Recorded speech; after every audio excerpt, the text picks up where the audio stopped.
I'm going to stick a camera in my face and make fun of people. That's what I do now. Not really. What I'm doing is I'm going to take a walk out here in the field where I sprayed Roundup. If you don't know, I know if you're non-ag you may not know. If you're ag you would know. Roundup needs heat to work effectively and efficiently. And when I sprayed these fields with Roundup, I put 1.5 quarts to the acre because it was cool, and it was 2 weeks ago, or a week and a half ago. I think it was almost 2 weeks ago. Oh, and as you can tell, it is raining. It is very raining. So I put the Roundup in. We were supposed to have 3 days of pretty decent warm weather. You didn't want it to drop below 50 degrees at night, because if it drops below 50 degrees at night, you have an issue. And we just don't really want issues, but we got issues because that weather forecast was wrong. And cold, wet, rainy, shitty weather does not allow Roundup to work properly. So this is what you get, including my skippers. I was using the 60-foot boom sprayer, and I'm used to the 90-foot boom sprayer. So as you could tell, when you're used to a 90-foot boom, you kind of get far away and it's hard to gauge, but that's just my problem. And it wasn't too bad. There's a couple of skippers, what I call skippers here. So you can see that the Roundup is actually working, but extraordinarily slow. And of course it's raining, and I just checked the weather. It's 57 degrees outside. The rain that is falling is substantially colder than that. It's colder because of the evaporation process. As it falls through the air, it makes the raindrops to be colder. So I'm expecting it to rain. It's somewhere around 50 degrees. It may lose 7 degrees, I don't know. But that's just the normal way of it. I'm sure there's people out there that are going to think that I'm fucking stupid and crazy, but that's just the way it is. Now, I made a video on Ag Talking Raw about ground temperatures being too cold and too wet to be planting corn or soybeans. And there were a couple of people, and one in particular, and I'm going to give him props. That is, he says, ground temperature doesn't mean shit when you plant it. It's what the weather's going to be like in the next week that dictates whether you plant at this time of year or not. Well, I could agree to some of that. Yes, you are correct. And if the ground temperature is 50 degrees and then the next week we hit, 60, 70 degree days without rain in the forecast, and it's fine. You should be able to get away with it. Will it impact your yield? Probably, maybe. I don't know.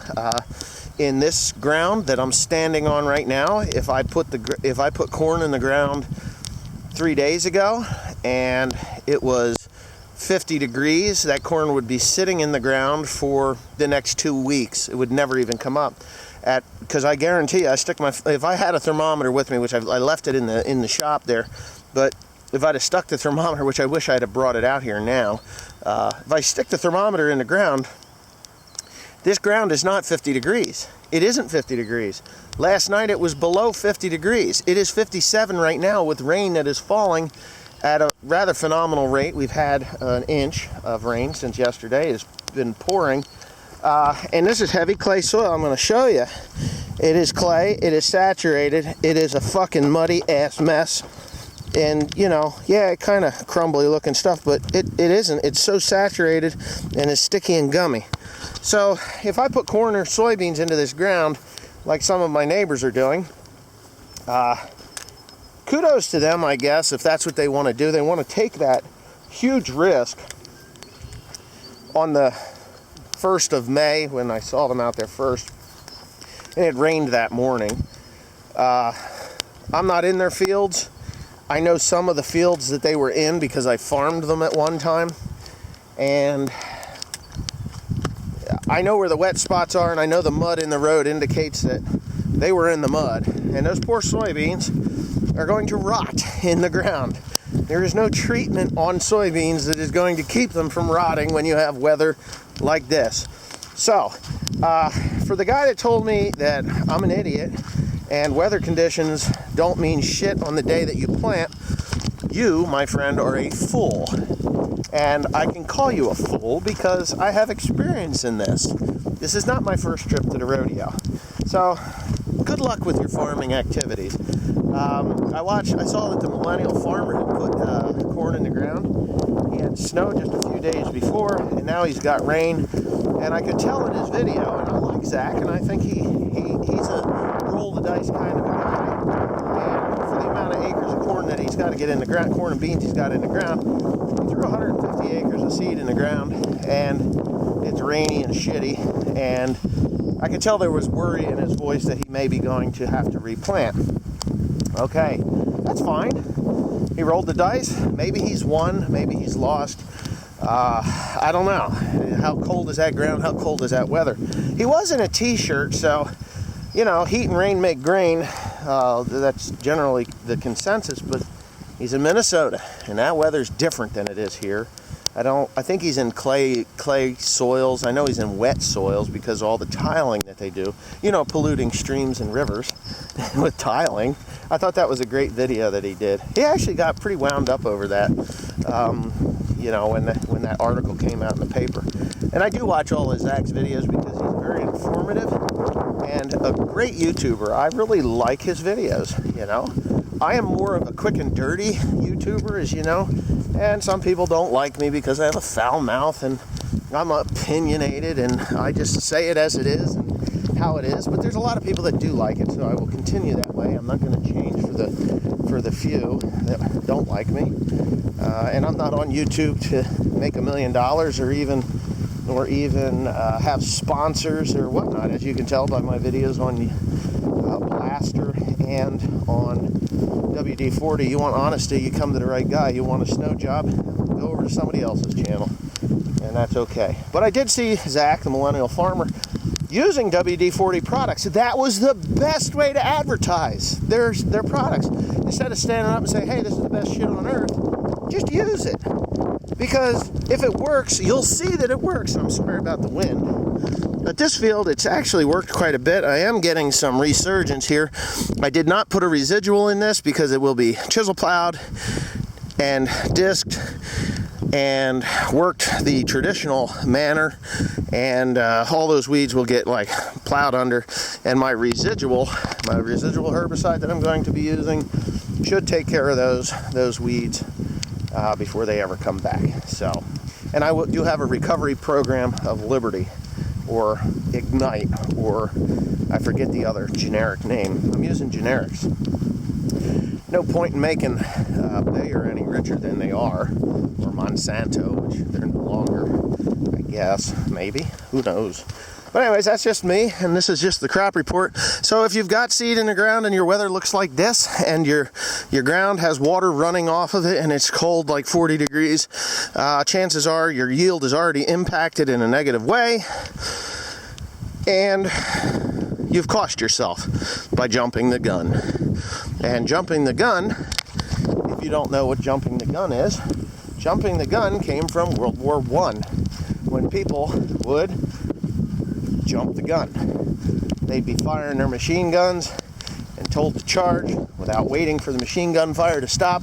They jump the gun, getting killed by their own guys jumping the gun. So that's where that term comes from.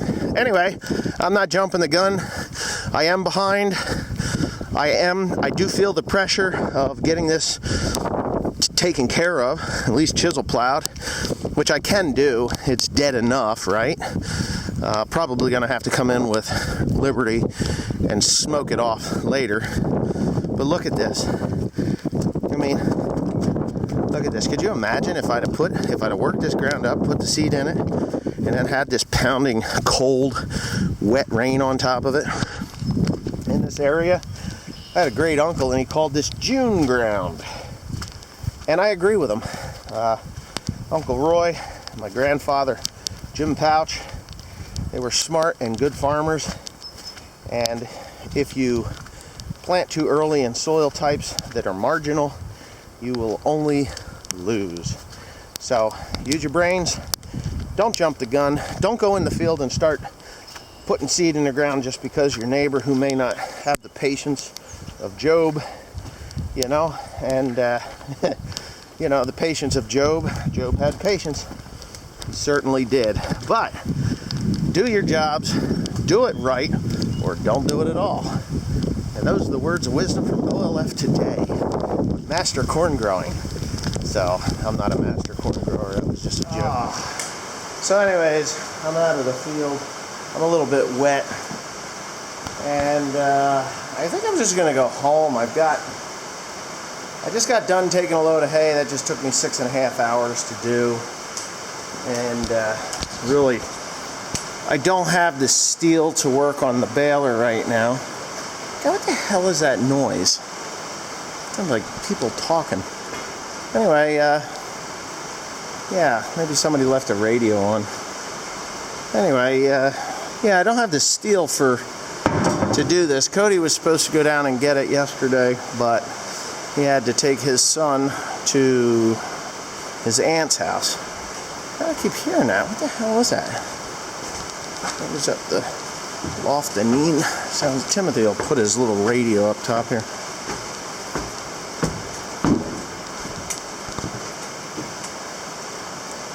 I don't see it. Why? I keep hearing something. Oh. It's the seed corn. You know what it's telling me? It's saying, please don't put me in that cold, wet ground. It's okay, guys. I wouldn't do that to you.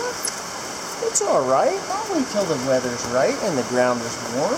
I would never put you to bed cold. Oh, it's okay, guys. Don't worry. Yeah. As you can hear the rain on the roof, they must be scared. They must be scared. I know I would be scared if I was, you know, some other farmer's seed, because I think they hear rumors. They're going in the ground come hell or high water, and I think the high water's here. Look at this. Yeah.